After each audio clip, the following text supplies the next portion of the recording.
Aníbal Cury, nascido na cidade de Porto União, Santa Catarina, em 18 de julho de 1924. Filho de Salomão Cury e Nádia Kassab Cury. Elegeu-se pela primeira vez deputado estadual pela UDN em 1954 e reelegeu-se sucessivamente até 1966, quando, na vigência do regime militar, em 1969, foi cassado seu mandato, quando exercia a Secretaria-Geral da Arena, no Paraná. Reconduzido à Assembleia Legislativa em 1982 pelo PMDB, reeleito deputado estadual em 1986, 1990 e 1994, exercendo atualmente o 8º mandato parlamentar. Exerceu a secretaria e presidência da Assembleia Legislativa por diversas vezes, atualmente na presidência daquele poder. Assumiu interinamente o governo durante a gestão do governador Roberto Requião. Boa noite. Está no ar Sala Exclusiva. Ao longo desses últimos programas, nós temos mantido a norma de convidar e trazer até a Sala Exclusiva ex-governadores do estado do Paraná, com o objetivo de resgatar um pouco da nossa história política, com o objetivo de rememorarmos fatos, acontecimentos importantes na vida do Paraná. E também, valendo da experiência dessas pessoas, projetarmos alguma coisa à frente, ao futuro, daquilo que possa vir a ocorrer em nosso estado e no nosso país. Hoje, ao trazermos o deputado Aníbal Cury, nós não fugimos a essa regra. Na verdade, Aníbal Cury assumiu, no passado recente, o governo do estado na condição de presidente da Assembleia Legislativa. E mais, com os fatos atuais, o Aníbal voltará, com certeza, a assumir novamente o governo do estado. Mas, acima de tudo, o Aníbal Cury, com 8 mandatos de deputado estadual, uma vida pública de mais de 40 anos, é uma história viva da nossa própria história. O Aníbal é uma figura emblemática da política do Paraná. Por isso é com satisfação, com honra, que hoje nós recebemos, em sala exclusiva, o deputado Aníbal Cury. Na condução desse programa, como sempre, conosco, o analista político Silvio Sebastiani. Boa noite.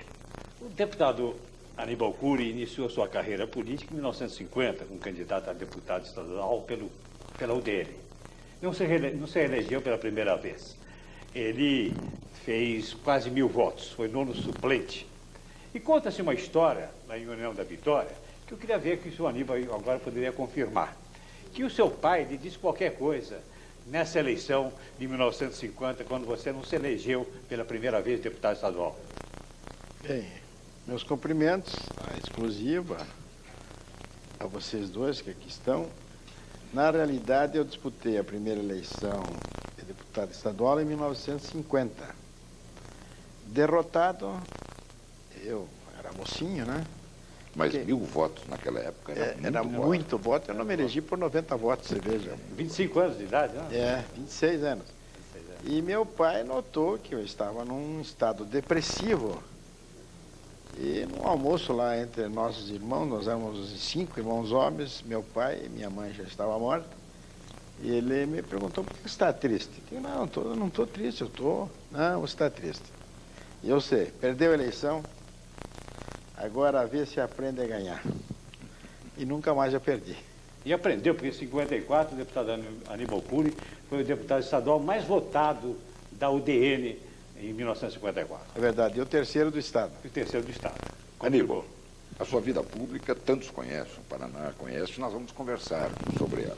Deputado desde 1954, depois veio a Revolução, aquelas cassações em massa, e você depois disso retoma e continua se elegendo sucessivamente. Mas me permita perguntar, esse período em que você ficou fora do mandato, que atividade você desenvolveu? Fez política, mesmo não podendo, não fez? Enésio, eu fiz de tudo.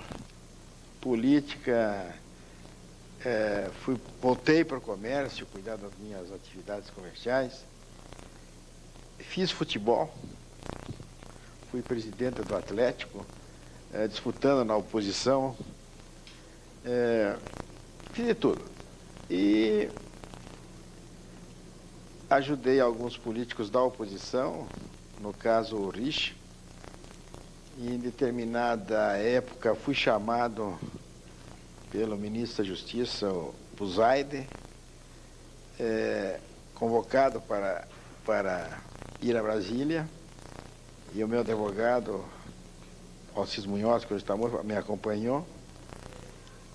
E o doutor Alcides pensava que era uma recuperação daquilo que eles haviam me tomado. E eu digo, olha, se fosse isso, eles fariam isso em Curitiba. Deve ser política. Dito e feito, cheguei lá, o ministro disse, olha, eu mandei chamá-lo, em consideração seu tio, que foi meu professor, realmente um tio meu tinha um ginásio lá em São Paulo e foi professor do Buzaide. Mas o senhor está fazendo política no Paraná. Havia sido uma denúncia do Haroldo Pérez. E se o senhor não parar, o senhor vai para a ilha de Fernando Noronha. Eu, ministro, não estou fazendo política, claro. Eu tenho um cunhado candidato a deputado federal pela arena do governo. Quando me perguntam quem deve votar, eu falo que é meu cunhado. Mas ele já tinha todas as informações. E o cunhado? O Ítalo Conte. General Ítalo Conte. Bem, faltavam 15 dias para a eleição. Então ele me disse, olha, você está recomendado a não voltar no Paraná até o dia da eleição. Se voltar, eu vou ter que tomar medidas drásticas. Ele era muito elegante, ministro. E eu acabei indo para o Rio de Janeiro, para o Copacabana Palace, à custa do governo. E continuei as minhas atividades políticas. Participei até de eleições da Assembleia. Acho que Inés, você lembra disso? Futebol. Naquele tempo não havia tanta demagogia.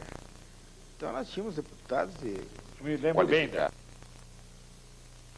Pode a política partidária. Qual é a diferença? Bom, eu vou dizer para vocês honestamente. Eu fiz meus cursos de pós-graduação em política no futebol. A diferença é muito grande. Entre 1.000 pessoas, 995 entendem de futebol. Em política, 995 não entendem de política. No futebol, eu estava nos 5% que não entendia de futebol. Aníbal, tirando essa fase desse exílio festivo no Copacabana Palace, às custas do Alfredo Buzaide, não é? Foram 8 mandatos, ou são 8 mandatos de deputado estadual, e sucessivos. O que, ao longo desse tempo, o tem gratificado ou gratificou mais? Que obra, que trabalho, que serviço, ao longo desse tempo todo, eu propus, eu trabalhei, as coisas aconteceram. Eu ocupei por 14 vezes a primeira secretaria da Assembleia. Daria mais ou menos 16 anos de mandato de primeira secretária. Agora, por 3 vezes presidente da Assembleia, serão aproximadamente 6 anos de mandato de presidente. 14 vezes primeiro secretário. E 3 vezes presidente. Eu trabalhei muito, mas uma das minhas preocupações uma da minha preocupação maior, eu sempre procurei legislar para a criança. É uma mania que eu tenho, que eu acho muito salutar. Então, todas as verbas destinadas à assistência social que tira do Funrespol, agora há pouco tempo da loteria, eu destino a assistência à criança. Mas o maior galardão da minha vida parece significante, mas não é. Havia, naquele tempo, em 1957, um surto de paralisia infantil em Curitiba. E também descobria-se no mundo uma vacina contra a paralisia infantil, se não me engano, era a vacina Salk. E eu apresentei um projeto na Assembleia para que o governo importasse a vacina Salk, que aplicada aqui no Brasil custava R$1. Importada pelo governo custaria R$10.000. Então, 990 acima. A Secretaria da Saúde manifestou-se contra. essa importação, dizendo que a vacina ainda não estava aprovada, quando na realidade os filhos da rainha da Inglaterra já estavam sendo vacinados. Quem era governo nessa época? Era Moisés Lupion. Mas nós tivemos um embate muito grande. Eu era ainda noviço na Assembleia, mas fui apoiado pelo presidente da Assembleia, deputado Acioli Filho, que prestigiou, enfrentou comigo a batalha contra alguns médicos da saúde pública. Alegava que eu era um simples vendedor de banana, que eu não entendia nada de medicina nem de prevenção. Em contrapartida, eu disse que eles não eram capazes de extrair um bicho de pé. Mas nesse momento eu estava sendo assessorado pelo professor Paulo Soares, que foi um grande político, e pelo professor Barreto. Joaquim Barreto. Joaquim Barreto. Afinal de contas, ganhei a batalha. O governador sancionou e ainda no governo Lupion as vacinas foram importadas. E uma revista americana publicou na ocasião que a maior vacinação em massa na América do Sul tinha sido no Brasil, e propriamente no Paraná. E eu creio que com isso eu fiz uma grande coisa pelas crianças. Acho que muita gente, muita criança não pegou paralisia infantil porque foram vacinadas. Mais à frente, nós vamos voltar a essa questão das crianças, porque tem assunto mais recente sobre crianças menores, meninos de rua, e que o Aníbal... Mas isso é mais à frente. O Silvio ia... Eu perguntar, deputado, qual foi a melhor legislatura dessas 8 que você participou? Tem condições de informar? Tenho. Tem? A primeira. A primeira? 54? 54. Eram deputados mais preparados. Mais preparados. Naquele tempo não havia tanta demagogia. Então nós tínhamos deputados de... Eu me lembro bem de alguns deles. Me lembro de alguns deles bastante. Acioli, Pinheiro Júnior. Era o 7. Era o 7, Chapicuri. Eram deputados. Tinha até um João Simões, que não é esse. Não, tinha outro João Simões. O nível era melhor, né? Mas era mais elitizado. Hoje a Assembleia representa mesmo, caracteriza-se pelo retrato do Paraná. É daquela época, deputado. Hoje vivo está o Cândido, né? Machado de Oliveira, o Arthur de Souza e o Joaquim Neia. Joaquim Neia. E você? E eu. Fizeram a legislatura de 54. Fizeram 54. Quando você assumiu em 54, quem era o governador? Era o Bento Munhoz da Rocha. É o fim de mandato do Bento, do Dr. Bento, né? Não, era, acho que... Porque a eleição foi em 54, é o Dr. Bento. Porque a eleição foi em 55, fim de mandato do Bento, depois iniciou-se, o Lupion ganhou a eleição. Em 55 foi a eleição para governador que o Lupion ganhou, e assumiu em 56. Eu assumi, eu fiquei um ano de deputado com o governo do Bento. Com o governo do Dr. Bento. Aníbal, eu acho que todo telespectador, todo eleitor tem essa curiosidade, e eu tenho também, porque você nunca pessoalmente, particularmente, me contou. Mas um político ter sucesso eleitoral permanente, se elegendo sucessivamente, deixou de se eleger quando foi atingido por ato de violência do regime militar. Fora isso, todas as eleições no Aníbal foram exitosas, foram vitoriosas. É da praxe, da própria vida política, o cidadão, né? Você elege vereador, ascende a deputado estadual, vai a deputado federal, e aí depende também do talento e da sorte de cada um. Mas o Aníbal nunca quis ser deputado federal e também nunca quis ser secretário de Estado. Por quê, Aníbal? É verdade, eu acho que eu sou um homem do legislativo. Quanto à deputação federal, eu confesso aí que eu não sou muito bom de avião. E assim mesmo eu tinha meu irmão que era deputado federal. E eu acho que o deputado estadual tem mais presença. Aqui eu sou Aníbal Cury. Lá eu seria mais um. Então isso não me fascina, embora o cargo de deputado federal seja importante. Mas eu prefiro o deputado estadual. Nós temos por hábito, Aníbal, convidarmos algumas pessoas para dirigirem perguntas ao nosso convidado aqui no estúdio. E hoje também procedemos assim. A história do Paraná tem um fato marcante com a sua participação. e que nós vamos comentar e dialogar sobre ele após chamarmos a pergunta do nosso primeiro convidado, o ex-governador Paulo Pimentel. Aníbal, conte alguma das histórias de nossa campanha ao governo do Estado e também algumas histórias do nosso período administrativo, aquele período em que juntos nós governamos o Paraná. Lembra-se? Pode contar as histórias. A campanha do Paulo Pimentel para governador do Estado foi uma campanha muito interessante. Nós tínhamos como adversário o próprio governador Ney Braga.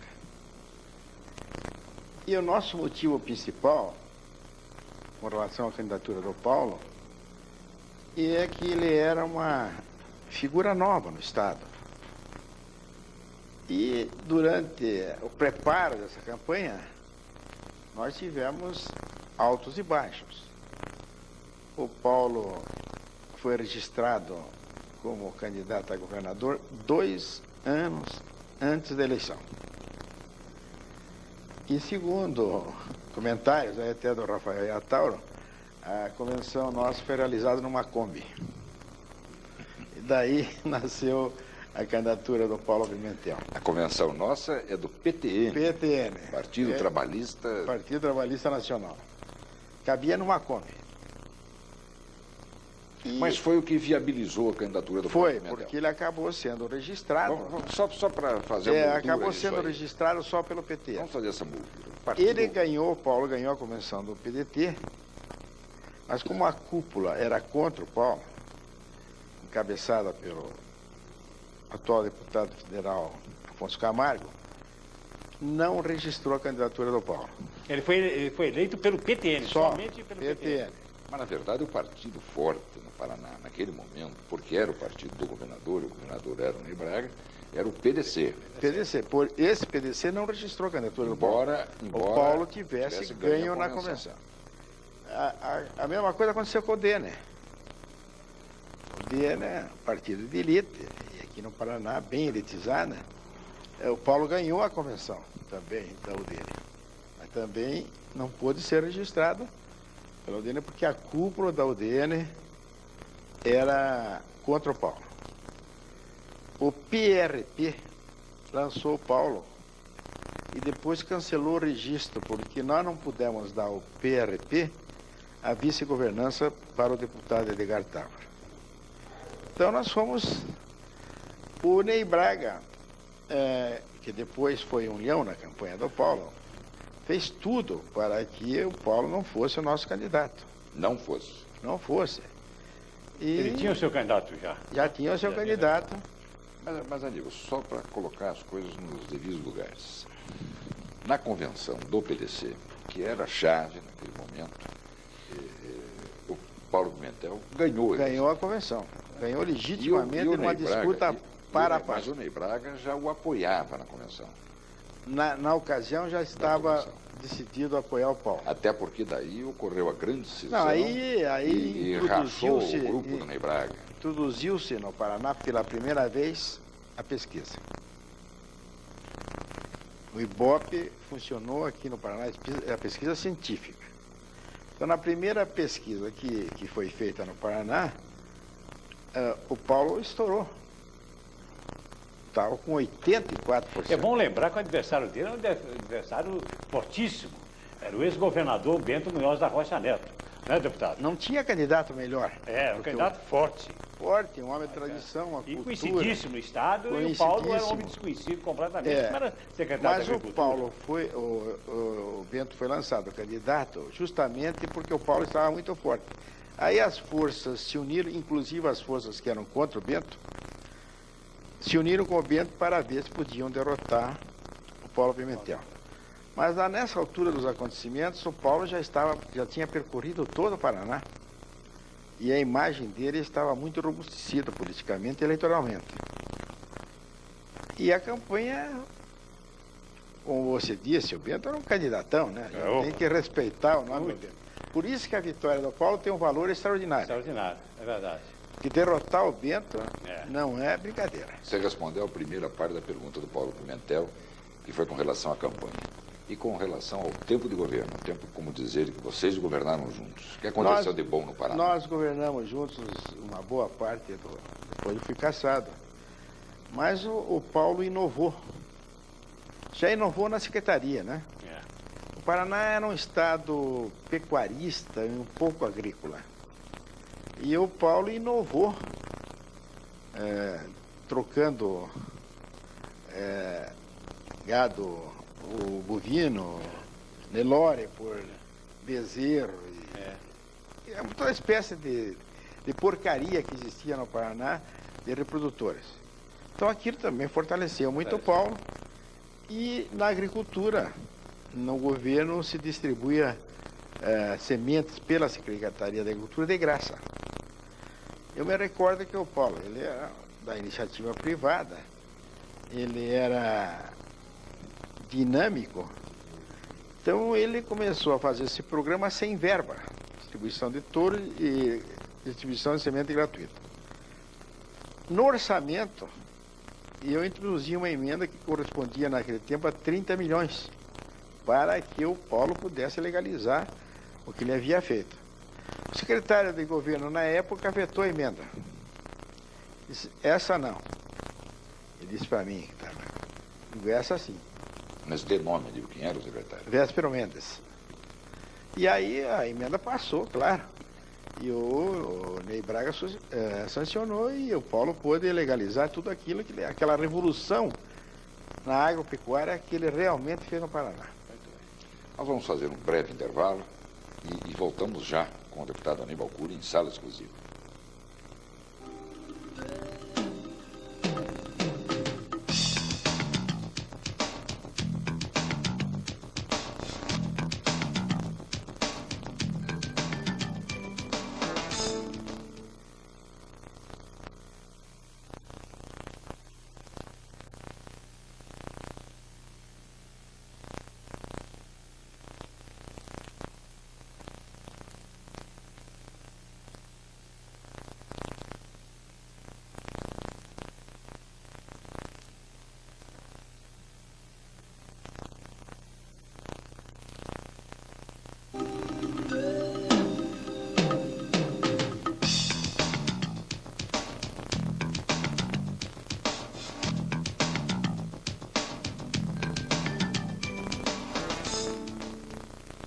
Voltamos com sala exclusiva e o nosso convidado dessa noite, o deputado Aníbal Cury, presidente da Assembleia Legislativa do Paraná. Ao final do bloco anterior, nós comentávamos a respeito do Paulo Pimentel, que ele fez a pergunta, e a sua participação na eleição do Paulo, que foi decisiva, foi fundamental do seu partido e do próprio Aníbal, que pessoalmente se arvorou como defensor dessa candidatura.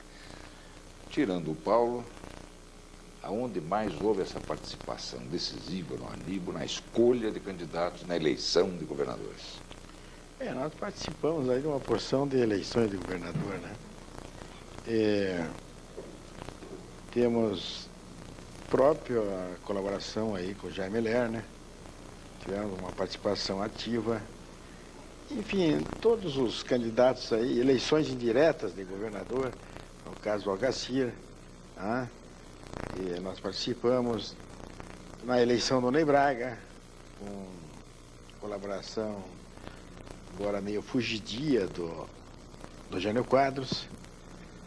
Participamos de todos os eventos que pudemos participar. É porque antes do Paulo Pimentel ser governador, veio a eleição do Ney Braga de 60, né, deputado? Essa também foi uma eleição, assim, difícil. Foi uma difícil. Uma eleição complicada. A sua participação difícil, também foi ativa naquela. Foi. Do Bento, também nós ajudamos. Participamos aí bastante das Não campanhas. fomos omissos nessas campanhas. No momento mais recente. E aliás, eu queria só lembrar, deputado, que acho que é importante registrar, que quando o Paulo Pimentel foi candidato a governador em 65, já existia o regime militar. Já existia a ditadura militar. Então foi uma eleição mais complicada ainda. Mais complicada, uma e eleição mais difícil. O Paulo teve que vencer alguns obstáculos. O próprio general Figueiredo, na ocasião da candidatura do Paulo, veio conversar com o Paulo. Havia um vetinho velado, assim, Mas aí deu tudo certo. O Paulo sofreu um pouco o regime militar, né? E também enfrentou. Teve coragem de enfrentar perseguições, o comandante da região e ele teve coragem. Porque logo acabou as eleições do Dr. Paulo, em 65, né? Já veio extinção dos partidos políticos, né? Aí esses órgãos de segurança aí, metiam em tudo, se metiam em tudo. Na eleição da Assembleia, eleição da Associação dos Engraxates, eles participavam de tudo e iam ao governador vetar nomes. Uhum. E o Paulo resistiu, inclusive teve até um desencontro com o general Aragão no tempo, bastante ríspido. E o Paulo não se entregou. Enfrentou os homens. Amigo, de um passado recente para cá, por exemplo, dos 3 últimos governos do PMDB, Richa, Álvaro, Requião e agora Jaime Lerner, nesses 4 governos, o Aníbal Cury tem sido conselheiro fundamental desses governantes. Como é possível isso? Bem, o meu estilo político é um estilo de tranquilidade. Eu observo muitas coisas, tenho uma larga experiência que me ajuda a discernir as coisas com mais facilidade. A minha experiência na Assembleia, no Legislativo, é muito grande. Eu frequento a Assembleia, eu vivo a Assembleia, eu converso com os meus pares, sei o que eles precisam, o que não precisam, as angústias. Então, eu pude aconselhar o Richa, no primeiro governo, o próprio Álvaro Dias, o Requião, com quem eu não apoiei o Richa, fomos derrotados. Pude contribuir alguma coisa para que as coisas no Paraná melhorassem. E toda vez que eu fui consultado, solicitado, eu agi com absoluta sinceridade. E é isso o meu segredo. Não minto, não engano, não prometo que não posso cumprir. E com relação ao Jaime Lerner, que se coloca sempre numa posição de mais técnico que político, ele aceita bem essa conversa, esse diálogo, essa orientação? Ele aceita, mas o Jaime não é político. Ele é um... Você acha que ele não é político, o deputado Aníbal Cury? Eu acho que ele é político. Ele foi escolhido prefeito. Conseguiu no governo Ney Braga ser escolhido novamente prefeito. Quer dizer, conseguiu que o Ney Braga não queria ele como prefeito para indicar, né, para ser nomeado prefeito. Quer dizer, ele sempre participou da vida política, foi candidato a prefeito, candidato a governador, a vice-governador. Acha que ele não é político? Vamos esclarecer melhor. Ele não tem gosto pela política. Ah, bom. Ele não fala com político. Ele se retrai com os políticos. A vivência dele é técnica. É quase um sonhador. E se não fosse sonhador, não traria a Renault, porque só ele acreditava que a Renault viria para o Paraná.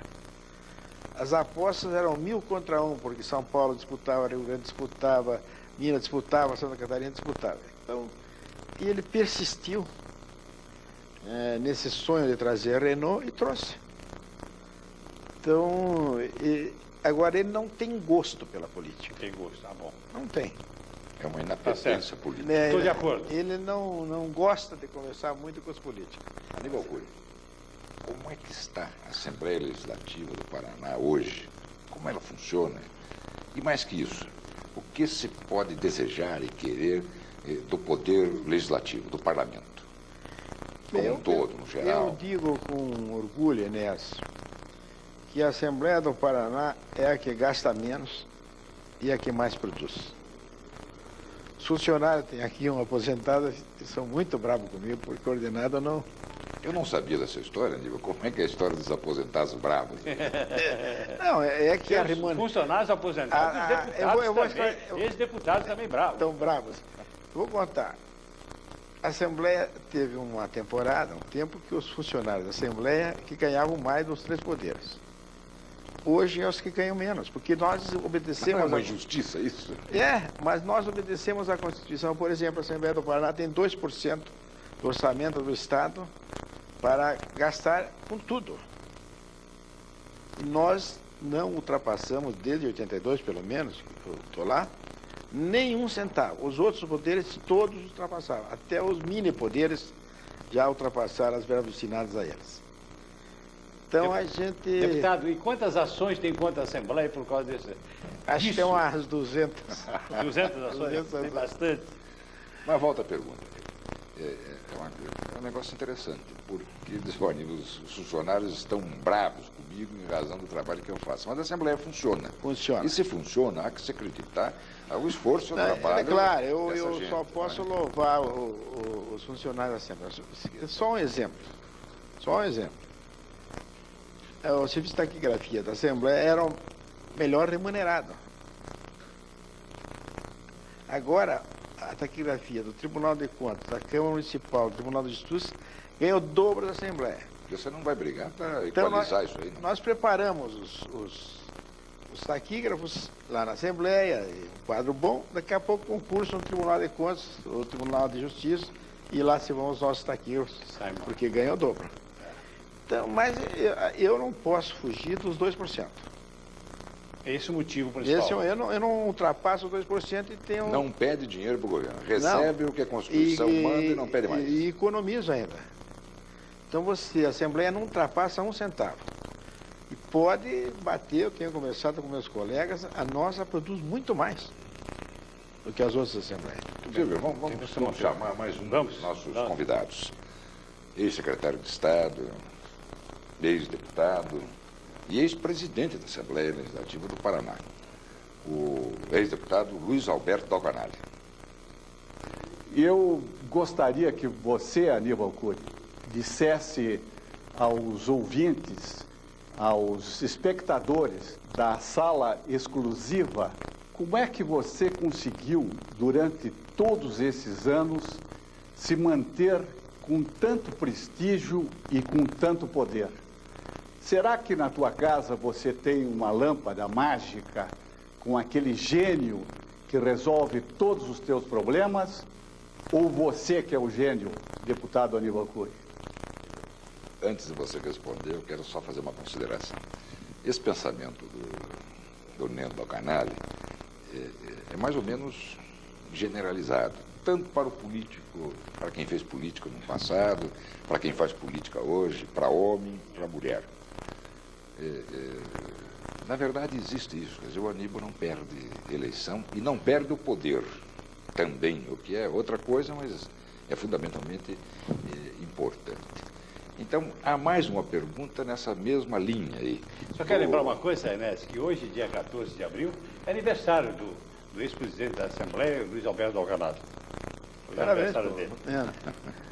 Mas, olha, nessa mesma linha de pergunta, raciocínio do Doganali, nós temos uma outra convidada também, querendo saber como é essa história do Aladim e a lâmpada dos votos maravilhosos. Nós vamos chamar a vereadora Nélia Almeida.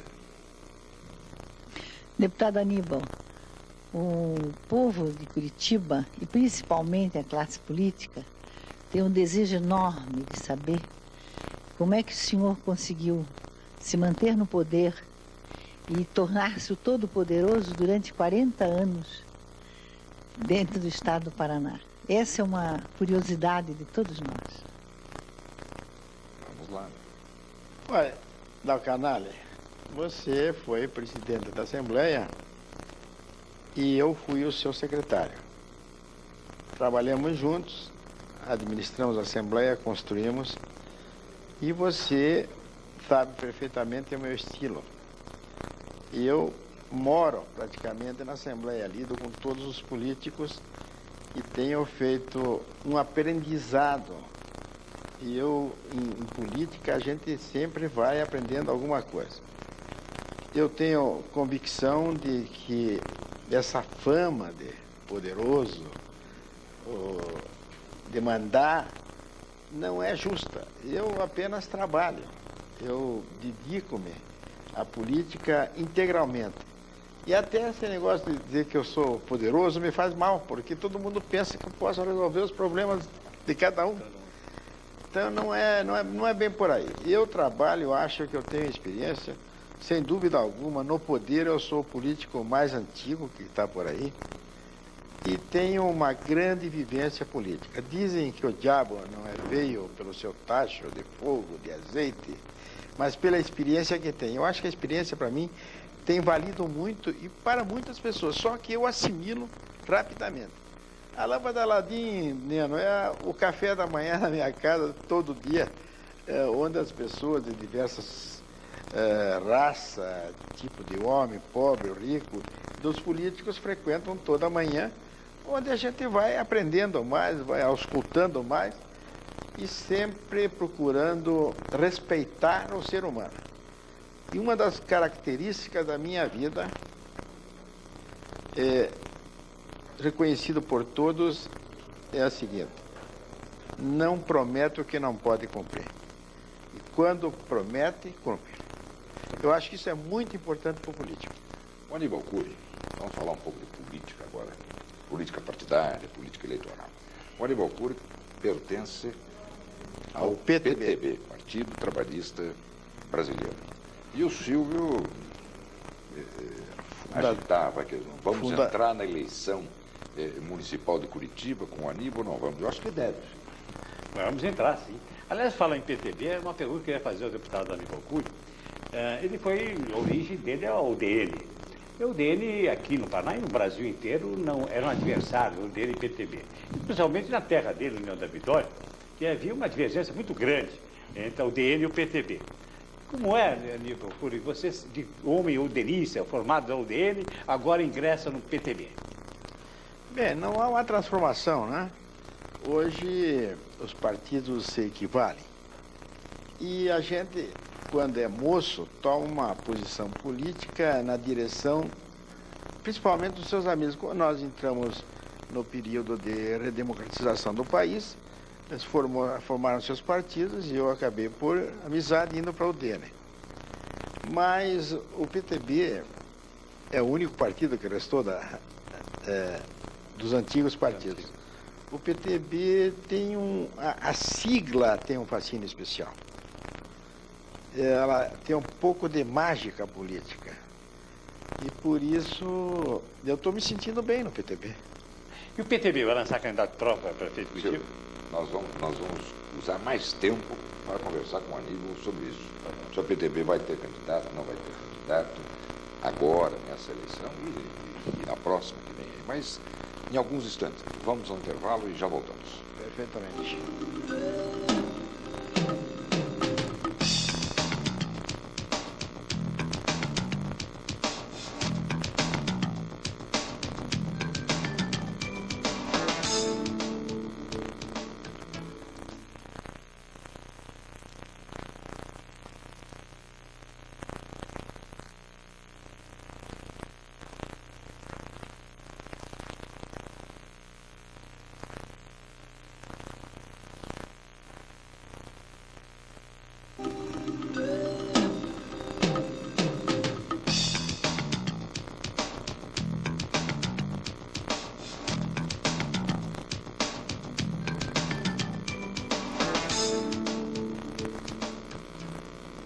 Voltamos com sala exclusiva e a presença do presidente da Assembleia Legislativa do Paraná, deputado Aníbal Cury.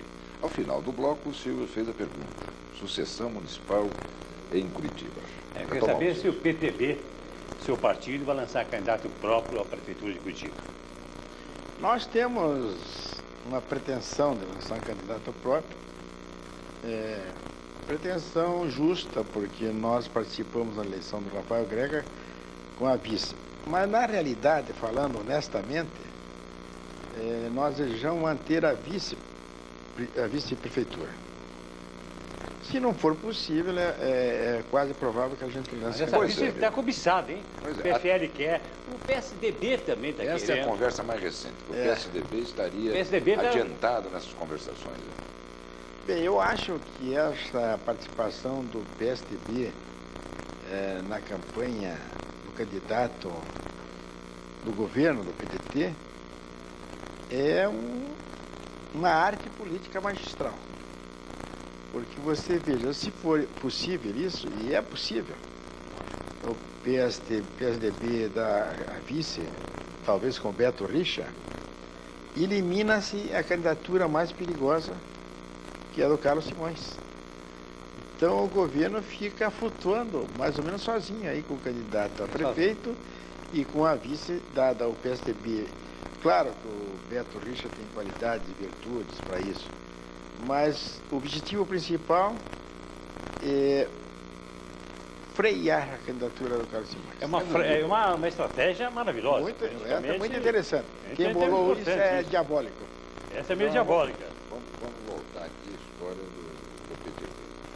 Na eleição municipal anterior, em que o Greca foi eleito, o José Eduardo de Andrade Vieira, candidato a governador, e aí está a candidatura posta, alentada, desejada pelo seu partido, pelo partido dele, pelo PTB, apoiou o Jair Miller na indicação do Rafael Greca. Na eleição do governo, mais uma vez, o José Eduardo foi caudatário. Saiu PTB. A reboque e apoiando o Jair Miller. Se não participar agora, José Eduardo e o PTB não participarem dessa eleição municipal, adeus candidatura à sucessão em 98. E depois, o candidato seria o João Elísio? Um candidato espetacular, o João Elísio. Depois é o seguinte, quando a candidatura do Rafael Greca ainda claudicava, nós apoiamos o Rafael com a vice do Carvalhinho. Então, enquanto isso, o PFL lançava o Pisato. Então, acho que a tradição, a lógica seria a nossa. O PTB.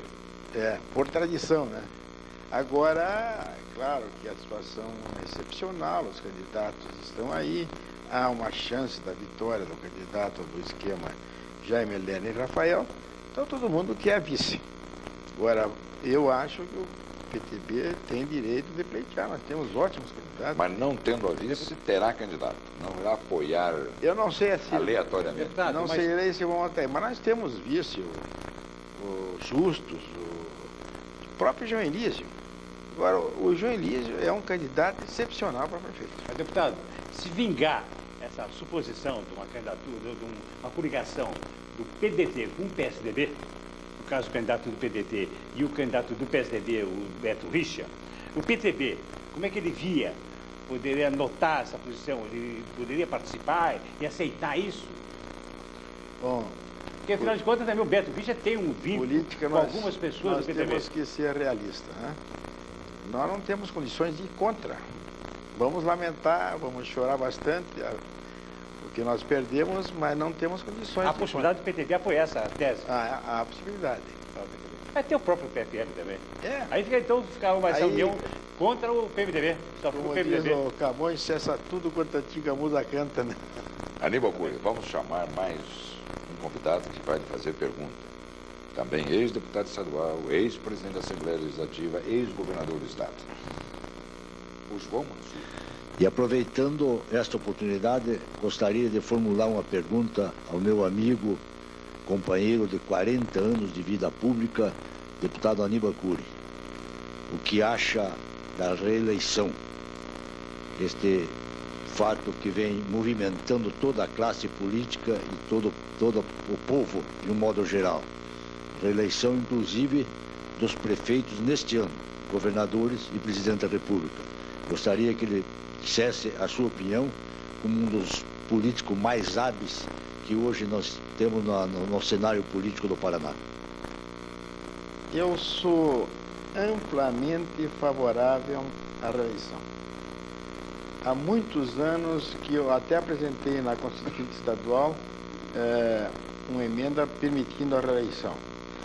Todos os países democráticos, verdadeiramente democráticos, é permitida a reeleição.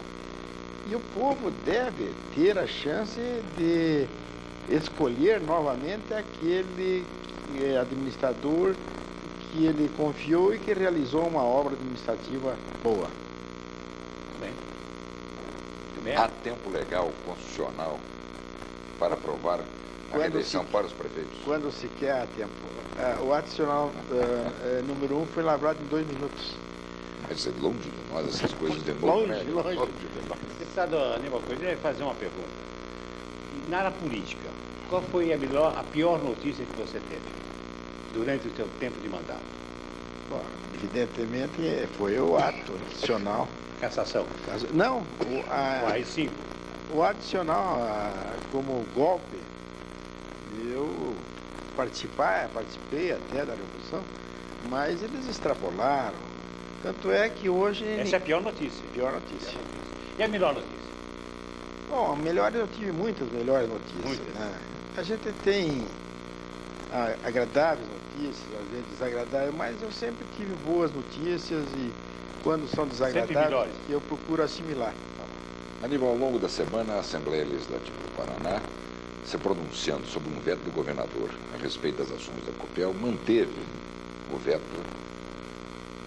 do governador, o que vale dizer que as ações da Copel podem ser negociadas sem que se estabeleça o mínimo. Preço, ou preço mínimo, qualquer preço, e não preço de mercado, qualquer coisa assim. Bom, isto é favas contadas. O governo, por sua habilidade política, pelo seu trabalho, conseguiu conquistar essa vitória na Assembleia, mantendo o veto. Agora, eu quero te perguntar, e com toda seriedade, esperar a sua resposta. O governo só quer vender esse pouquinho de ações da Copel, ou quer, na verdade, vender o Copel, quer privatizar a Copel? Bem, aliás, o governo pretende vender uma parte das ações da Copel. E há um estudo de que esse sobressalente de ações, que não interfere na maioria, está custando muito caro para o Estado e essas ações, o correspondente à venda das ações, poderia se fazer novas obras e implementar indústrias, comércio para o Paraná. Mas eu tenho convicção, Inês, como estou aqui hoje, pelas vezes que eu tenho conversado com o governador Jaime Lerner na intimidade.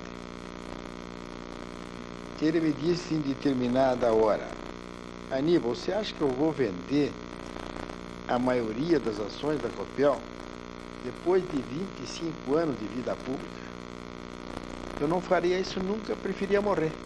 São palavras do Jaime Lerner trazidas, do governador Jaime Lerner trazidas para mim. E eu acredito... Não vou privatizar a Copel. Não vou privatizar a Copel, prefiro morrer. Bem.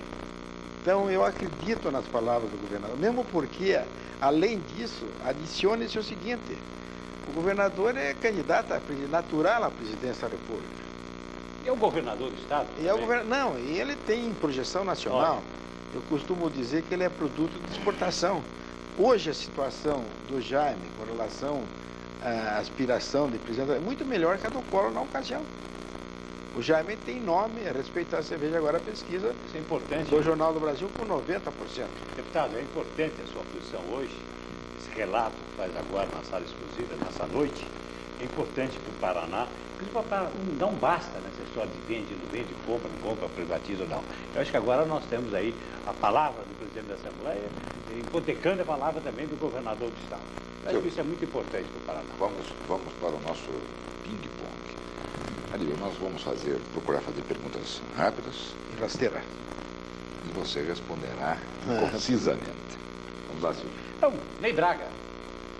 Grande governador, um homem sério, fez uma administração no Paraná muito boa, principalmente no seu primeiro mandato. Ministro José Eduardo Andrade Vieira. José Eduardo tem atravessado uma turbulência política. Ele pegou o pior ministério que tem e, na realidade, a inflação está sendo paga com a agricultura. A maior parte do combate à inflação que está pagando é a agricultura. É um homem sério, é um homem simples, mas muito trabalhador. Eu creio que a fase principal, a fase pior dele está passando. Jaime Canet. Excepcional. Eu posso falar do Jaime Canet como um dos maiores governadores que o Paraná teve hoje. E comparo ele, também um homem muito esquecido, ao Manuel Rivas. Jaime Canet é um grande administrador e fez uma grande administração no Paraná. Em momentos anteriores, nós perguntamos, o Aníbal respondeu que foi muito gratificante, sempre ao longo da sua vida pública, tratar de crianças, de menores, de desamparados. Hoje o Aníbal preside a Soma. Como é ser presidente da Soma? É uma coisa, viu, que eu gosto. É uma Associação dos Meninos e Meninas de Rua de Curitiba. Eu estou há 1 ano e meio na presidência dessa associação. Nós lidamos, em média, com 300 crianças. 300 crianças. Tiramos da rua, damos refeições, temos escola, é o Antigo Matadouro, já é uma organização que vem do governo do Requião. E estamos cada vez tirando mais gente da rua. Isso cada criança, vamos dizer que a gente recupere 5% das crianças. Já é um serviço extraordinário. Nós aprendemos a recuperar mais. Temos as casas das famílias, as casas são propriedades da Soma, cada família se responsabiliza por 5, 6, até 10 crianças. Nós damos as refeições, pagamos a despesa da casa, luz, água, e creio que isso vai indo bem. E eu pretendo ainda melhorar. Nós estamos aí, é uma associação que dá exemplo aos demais do Brasil. José Richa. Outro homem excepcional. Humilde, simples, bom administrador.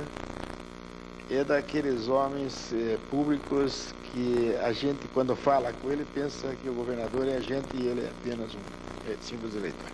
proposta do governo federal, reforma administrativa e, principalmente, a sua opinião sobre a pretendida quebra da estabilidade do funcionário público. Bem, eu tenho uma longa experiência com funcionário público. 16 anos chefe do funcionalismo da Assembleia, que é o cargo de primeiro secretário, eu creio o seguinte, e acredito no seguinte: a estabilidade prejudica os bons funcionários. Porque você, tendo ótimos funcionários, a grande parte, a outra margem, não trabalha e carrega a carga do trabalho nos funcionários que têm... Eu duvido que alguém que tenha um bom funcionário queira admiti-lo. Ex-prefeito Ivo Arzua. Me recuso a falar. Governo Jaime Lerner. O que funciona bem, o que funciona e o que não funciona? Bem, eu acho que o governo vai indo razoavelmente bem. O governo encontra dificuldades, está encontrando dificuldades e vai encontrar dificuldades na arrecadação. O Paraná é um estado agrícola, economia baseada na agricultura. Os produtos agrícolas, como eu já disse, é que sustentam o combate à inflação, estão em baixa. A madeireira está em baixa, enfim, o Paraná está numa situação difícil. Mas ainda há pouco eu estive conversando com o deputado do Espírito Santo. Ele esteve visitando a Assembleia e disse que os funcionários do Espírito Santo estão 3 meses atrasados e a própria Assembleia não recebe há 3 meses. Então a gente tem que dar uma nota boa para o governo Jaime Lerner, que não atrasou nem um instante e pagou 13º. Mas há que cuidar-se. A arrecadação do Estado não está subindo. O aumento vegetativo da despesa gera em 2,5% ao mês. Pode ser que o Paraná, este ano, ainda encontre dificuldades em pagar os seus funcionários. Deputado Álvaro Dias. Me recuso a falar. Roberto Requião. Olha, o Roberto Requião, nós tivemos desavenças muito grandes. Mas no seu governo, ele respeitou a Assembleia, consultava a Assembleia sobre as matérias que ia encaminhar, e o Requião foi um bom governo. Tanto é que ele é hoje a força antagônica ao nosso governo. É o único político que existe, hoje posso afirmar de boca cheia, que pode enfrentar o nosso esquema. Aníbal Cury. Vai perder, mas pode. Aníbal Cury, estamos chegando ao final do nosso tempo, ao final do nosso programa. Eu vou lhe vou lhe passar a palavra para suas considerações finais, mas queria que nelas você se referisse a essa publicação que a Assembleia mandou produzir por sua determinação, que é a história política da Assembleia Legislativa do Paraná. Eu agradeço o presente que você dá à produção de Sala Exclusiva, mas queria que, ao se despedir, ao fazer as suas considerações, dissesse da importância dessa publicação. Primeiramente, eu quero agradecer aqui a Sala Exclusiva por essa oportunidade que me dão de falar mais uma vez ao povo da minha terra, ao povo do Paraná. Esse é um programa que, sem dúvida alguma, terá pleno êxito, porque é um programa sério, honesto, conduzido por dois admiráveis políticos do Paraná, porque, na verdade, o Enéas foi senador, o meu amigo também foi político, escreve sobre política. Então, eu queria felicitar os dois por esse programa, e o Luiz Mussi também, os funcionários desse canal exclusiva, e dizer que, como homem público, eu me sinto honrado em ter falado nesse programa. Bem, deputado Aníbal Cury, muito obrigado pela sua presença, por ter acedido o nosso convite e por contar também, de forma tão explícita, coisas importantes da vida do nosso Paraná. Aos telespectadores, muito obrigado pela atenção e até o próximo domingo,